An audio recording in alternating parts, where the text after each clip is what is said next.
రాజకీయ నాయకులు, రాజకీయ పాలేర్లు అందరూ ఈ మూడు సమానత్వాలు రాలేదు. సామాజికం రాలేదు, ఆర్థికం రాలేదు, రాజకీయం రాలేదు. మరి బాబాసాహెబ్ ఏం కోరారు? ఎవరి నుండి కోరారు? మీకెందుకు రిజర్వేషన్ ఇచ్చారు అనే కోణంలో ఎప్పుడన్నా ఆలోచించారా? ఆలోచించాం. నేను ఇప్పుడే అన్నాను, మొహమ్మద్ పైగంబర్ను గుర్తిస్తూ అరబ్ దేశాల్లోని గులాంలు లా ఇల్లా ఇలాహి మొహమ్మద్ రసూల్లా అంటూ ఛాతీని బాధేసుకుంటూ రక్తాన్ని చిందేస్తారు. తన బానిస విముక్తి పోరాటం చేసిన పైగంబర్ను గుండెల్లో పెట్టుకొని ఈ భూమి మీద ఏ జీవికి విధించబడినటువంటి ఆంక్షలు నీకు విధించబడ్డాయి. నీ స్వేచ్ఛ కొరకు, నీ సమానత్వం కొరకు, నీ సౌభ్రాతృత్వం కొరకు తన సర్వ జీవితాన్ని త్యాగం చేశాడు ఆ మహామనిషి. కొడుకు చనిపోయినప్పుడు శవం మీద బట్ట కప్పలేని ఆ నా తండ్రి చిరిగిపోయిన మన దేహాలపై బట్ట కప్పాడు. విదేశాల్లో ఉండి చదువుతున్నప్పుడు రమేష్ ఆరోగ్యం బాగుండదు, భార్య రమాబాయి అంబేద్కర్ లేఖ పంపుతుంది, అయ్యా కొడుకు ఆరోగ్యం బాగాలేదు, ట్రీట్మెంట్ చేద్దామంటే నా దగ్గర డబ్బులు లేవు, ఏం చేయాలో ఏం అర్థం అవ్వట్లేదంటే బాబాసాహెబ్ గారు అక్కడి నుండి లేఖ రాస్తారు. అమ్మా నాకు కూడా డబ్బులు లేక కేవలం రోజుకు ఒకటే బ్రెడ్ ముక్క తిని ఈడ కాలం గడుపుతున్నా, నేను కూడా ఏం చేయలేను, నిస్సహాయ స్థితిలో ఉన్నానంటారు. అప్పుడు పిడుకలు ఏరి జమ చేసినటువంటి 8 పైసలుంటే కొడుకు ట్రీట్మెంట్కు కాకుండా తండ్రి చదువుల కొరకు పంపిస్తుంది. దాని ఫలితం రమేష్ ఒడిలోనే మరణిస్తాడు. ఈ విషయం తెలిస్తే చదువుకి ఏడా ఆటంకం కలుగుతుందో అని ఆ శవాన్ని ఆ తల్లి పూడ్చిపెడుతుంది. అంతటి త్యాగం చేసిన ఆ తల్లికి మనం ఏం చేస్తున్నాము? ఏం కోరారు మన నుండి? ఎందుకు 50% మనం రెస్పాన్సిబుల్ పర్సన్స్ అన్నాను స్టార్టింగే. నేను వ్యవస్థ 50%, దీన్ని నేను ఒప్పుకుంటాను.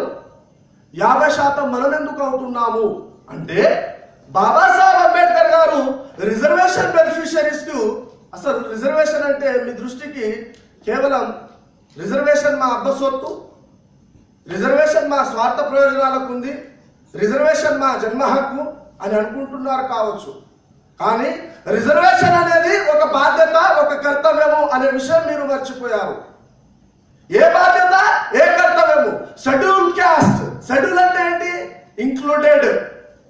షెడ్యూల్ అంటే ఇంక్లూడెడ్ సమూహము. ఏ సమూహము? ఈ భారతదేశ సామాజిక వ్యవస్థలో అస్పృశ్యతకు లోనైనటువంటి కులాల యొక్క సమూహము. అస్పృశ్యతకు లోనైనటువంటి కులాల యొక్క సమూహము. ఆ సమూహాన్ని ఒకే దగ్గర ఇంక్లూడ్ చేశారు. ఎందుకు? ఆ అస్పృశ్యత మీద పోరాటం చేయాలని. ఎందుకు ఇంక్లూడ్ చేశారు? ఆ అస్పృశ్యత మీద పోరాటం చేసే బాధ్యతను, కర్తవ్యాన్ని మీరు నిర్వర్తిస్తారని. కానీ అలా జరగలేదు. రిజర్వేషన్ అంటే కేవలం స్వార్థ ప్రయోజనాలకే అనుకున్నటువంటి మన ఉద్యోగులు, మన ఎడ్యుకేట్ క్లాస్, మన యాక్టివిస్టులు, మన ప్రొఫెషనలిస్టులు తన స్వార్థ జీవితాలు బ్రతికేసరికి ఈరోజు నా సమాజంలో మీ మూలంగా, ఈ ఉద్యోగుల మూలంగా సంవత్సరానికి 21 లక్షల మంది పిల్లలు 6 సంవత్సరాల లోపు పౌష్టికాహారం దొరకక చనిపోతున్నారు. సంవత్సరానికి 21 లక్షల మంది. బాబాసాహెబ్ ఏం కోరారు మన నుండి? 1938లో పూణేలో విద్యార్థుల సభలో మాట్లాడుతూ బాబాసాహెబ్ ఏమంటారంటే, అయ్యా చదువుకున్న తర్వాత నువ్వు ఏదైనా మంచి రంగంలో ఎదిగినా కానీ, ఉద్యోగం సంపాదించినా కానీ, ఏ సమాజం నుండి వస్తున్నావో ఆ సమాజాన్ని విస్మరించకు, కనీసం దాని కొరకు వెనుక తిరిగి చూడు అని అంటారు. 5% సమయాన్ని కేటాయించమంటాడు. 5% నీ సంపాదనలో వాళ్ళ బాగు కోసం ఖర్చు చేయమని చెప్పారు. అంటే 95 రూపాయలు నీకు తినమన్నాడు, 5 రూపాయలు మాత్రం వాళ్ళ కొరకు ఖర్చు చేయమన్నాడు. 95 రోజులు నీ కొరకు బతుకమన్నాడు, 5 రోజులు వాళ్ళ కొరకు బతుకమన్నాడు. ఎవరు ఈ విషయాలకు ముందర కదలలా. ఈరోజు గ్రామాల్లో వెళ్ళి చూస్తే, మీరందరూ కూడా గ్రామాల నుండి వచ్చారు. ఆ గ్రామాల్లో తిరిగి వెళ్ళినప్పుడు మీరే చూస్తున్నారు, అసలు జీవచ్ఛవాలుగా బతికిడుస్తున్నారు గ్రామాల్లో మన ప్రజలు. జీవచ్ఛవాలుగా. బాబాసాహెబ్ అంబేద్కర్ అనేసరికి కేవలం రిజర్వేషన్ దాతనే అంటున్నారు. రిజర్వేషన్ దాతనే కాదు, ఈ దేశంలో ఉన్న ప్రతి పౌరుడికి అనేక రకాల హక్కులను ఇచ్చారు. ఈరోజు ఈ మౌలానా ఆజాద్ ఉర్దూ నేషనల్ యూనివర్సిటీలో అన్న ఆచార్యులు, ముస్లిం యూనివర్సిటీ, నాకు విషయం తెలియదు, పాకిస్తాన్ విభజన అప్పుడే అతి దారుణంగా ముస్లింల మీద విరుచుకుపడ్డాయి హిందూ శక్తులు. కాన్స్టిట్యూషన్ మేకింగ్ అప్పుడు కాన్స్టిట్యూయెంట్ అసెంబ్లీలో బాబాసాహెబ్ అంబేద్కర్ గారికి వచ్చినటువంటి 700, 637 రిప్రజెంటేషన్లో 300 రిప్రజెంటేషన్స్ ఈ దేశాన్ని హిందూ రాష్ట్రంగా మార్చుకుని వచ్చాయి. మహానుభావుడు, ధైర్యశాలి ఒప్పుకోలే. ఈ దేశాన్ని గిట్ట హిందూ రాష్ట్రంగా మారుస్తే నా వల్ల అయితే కొన్ని యుగాల నుండి నీ బానిసత్వంలో మగ్గుతున్నారు, నువ్వు అసలు ముస్లిం మైనార్టీలకు ఈ దేశంలో బ్రతకకుండా చేస్తావు అని కాన్స్టిట్యూయెంట్ అసెంబ్లీలో అంతమందితో పోరాటం చేసి ఈ దేశాన్ని లౌకిక రాజ్యంగా మార్చారు, ఈ దేశాన్ని సామ్యవాద రాజ్యంగా మార్చారు, ఈ దేశాన్ని స్వతంత్ర గణరాజ్యంగా మార్చారు. అదే మైనారిటీలు ఈ దేశంలో బ్రతకాలంటే వాళ్ళకు కూడా हक बाबा साहब क्या किए बोले तो SC/ST को रिजर्वेशन दिए। ये यूनिवर्सिटी कोई इस देश में स्टार्ट करता है तो बाबा साहब की देन है। मुझे बताओ कॉन्स्टिट्यूएंट असेंबली में 296 मेंबर्स में ऐसा कौन मुसलमान नेता है जो मुस्लिम राइट्स के लिए रिप्रेजेंटेशन दिया था? आज आपको यूट्यूब में पूरा कॉन्स्टिट्यूएंट असेंबली के डिबेट्स रखे हुए हैं, आप देख सकते हैं कौन नेता मुस्लिम माइनॉरिटी के हकों के लिए बात करता है। कोई नहीं किया। आर्टिकल 29 और आर्टिकल 30 को बनाकर माइनॉरिटी के हकों के लिए, माइनॉरिटी के डेवलपमेंट के लिए, माइनॉरिटी के कल्चरल डेवलपमेंट के लिए, माइनॉरिटी के मजहब के लिए पूरी तरह प्रोटेक्शन आर्टिकल 29 और आर्टिकल 30 देता है। और उसी माध्यम से भारत का सरकार माइनॉरिटी इंस्टीट्यूशंस को फंड्स देता है। अरे भाई वो खाने में ही रोक लाना चाहता है तो फंड कहां से देगा? बाबा साहब ने वो कानून बना रखा है। बाबा साहब केवल SC/ST के लिए रिजर्वेशन नहीं देते और उन मुस्लिम minority, Christian minority, Sikh minority, इन सभी को भी रिस्पॉन्सिबिलिटी दी थी। तो कॉन्स्टिट्यूशनल राइट्स को लेते हुए जब तुम्हारे हक पाते हो तो तुम्हारे कम्युनिटी के लिए कटिबद्ध रहो, कम्युनिटी के लिए काम करो। आज हर साल को 21 लाख बच्चे पौष्टिक आहार नहीं मिलने के कारण मरते हैं। किस देश में? जिस देश में 185 मिलियन हेक्टेयर जमीन खेतीबाड़ी के लिए उपलब्ध है। विश्व में सबसे ज्यादा कहीं किस जमीन को पानी मिलता है तो भारत का स्थान 1 है। 85 मिलियन हेक्टेयर जमीन को पानी मिलता है।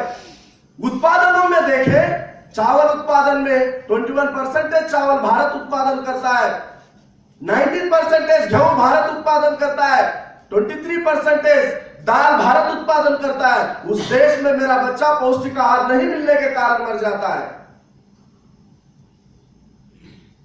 किस लिए? जो बाबा साहब ने हमको डायरेक्शन दिया था, जो बाबा साहब ने हमको रिस्पॉन्सिबिलिटी दी थी, वो हम अभी तक समझे नहीं। हमारे पास इस देश में एक ही एक अस्त्र बचा है, हमारे पास हमारे लोगों को बचाने के लिए ना हमारे पीछे जमीन है। 95% हमारे लोगों के पास जमीन नहीं है, चाहे वो मुसलमान हो या दलित हो या ट्राइबल हो। 100% हमारे कोई लोगों के पास कोई इंडस्ट्री नहीं है, हमारे कोई लोगों के पास वेल्थ नहीं है, खनिज संपदा ले दो। फिर ये 3 भी कंडीशन नहीं है जो इकोनॉमिक डेवलपमेंट होने के लिए, तो हमारे लोगों को हम कैसे जस्टिस कर सकते हैं? हम सोचे तो हमें लगता है कि हम नहीं कर सकते, लेकिन मैं कहता हूं बाबा साहब के डायरेक्शन के हिसाब से कर सकते हैं। बाबा साहब के मार्ग पर चलने पर हम हमारी शक्ति बताएं। कौन सी शक्ति? संगठित शक्ति। कौन सी संगठित शक्ति? जिस देश में जिसकी आबादी ज्यादा है वो पहला दलित वर्ग है, जिसकी आबादी 25% है, उसके बाद मुसलमान है। देखो प्रॉब्लम यहीं पर है जो हमने खड़ा किया है। जो बाबा साहब ने हम पर रेस्पॉन्सिबिलिटी दी थी, वो रेस्पॉन्सिबिलिटी को निभाकर हम हमारे गांव में हमारे लोगों को जागरूक करते, उनको सही ऑर्गेनाइज करते, सही दिशा देते, सही मार्ग पर चलाते और हमारे साथ ले आते, तो जरूर वो लोग आज संगठित होते। आप गए नहीं, उन तक आपका नॉलेज गया नहीं, वो वैसे के वैसे है। और मेरी 25% मेरी जो एनर्जी है विभिन्न भागों में विभाजित होके है। आप सोच के देखो, भारत में परसों मोदी ने सरकार बनाया, कितना परसेंटेज वोट पोल हुआ था? 64%, जिसमें मोदी गवर्नमेंट को कितना मिला? 31%। अरे भाई 25% मुसलमान है, 20% मुसलमान है, 25% दलित है, कितना हो गया? 45%। सिख, क्रिश्चियन, रैशनलिस्ट, ये सभी को पकड़ो तो और 5%, 50%। 50% हमारी आबादी है। हमारी क्यों बोल रहा हूं? मेरा दुश्मन वही, आपका दुश्मन वही, तो हम क्यों भाई नहीं? हम क्यों दोस्त नहीं? है ना? जब हमको हमारे सामाजिक विषयों पे हम देखेंगे, हमारे समाज को हम देखेंगे, हमारे दोनों के प्रॉब्लम वही है। अन्याय अत्याचार मुझ पे हो रहा है, आप पे भी हो रहा है, दोनों का दुश्मन एक है, तो हम दोस्त क्यों नहीं है? जब हम दोस्त बनेंगे, हम जब संगठित हो जाएंगे, हम एक एनर्जी में, एक शक्ति में इस देश में खड़े हो जाएंगे, तो ऐसे मोदियों को इस देश में फिर से पैदा भी होने नहीं देंगे। साथियों, विषय बहुत है। हमारी सामाजिक व्यवस्था में हमारी सामाजिक हालात हर रोज गंभीर होती जा रही है। हम बाबा साहब के रिजर्वेशन बेनिफिशियरीज जब सामने नहीं आएंगे तो हमारे प्रॉब्लम्स कहीं शॉर्ट आउट नहीं होंगे। इसलिए क्योंकि हमारे 95% हमारे लोगों के पास इकोनॉमिक रिसोर्सेज के लिए कोई मार्ग नहीं है, और जो बाबा साहब का मूवमेंट खड़ा करना है, सोशल हो, पॉलिटिकल हो, ये इकोनॉमिकल हो, वो बाबा साहब के रिजर्वेशन बेनिफिशियरीज ही करना है। इनकेस रिजर्वेशन बेनिफिशियरीज जब अपने आप खुद के लिए जीने की आदत कर लिए, इसलिए इन 64 इयर्स में आज हमारे सामाजिक हालात इतने गंभीर होते आए।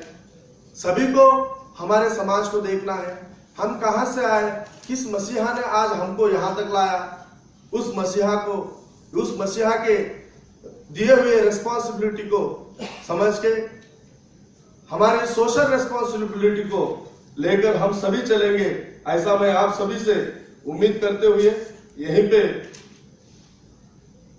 इकट्ठा होता हूं। Thank you. जय भीम।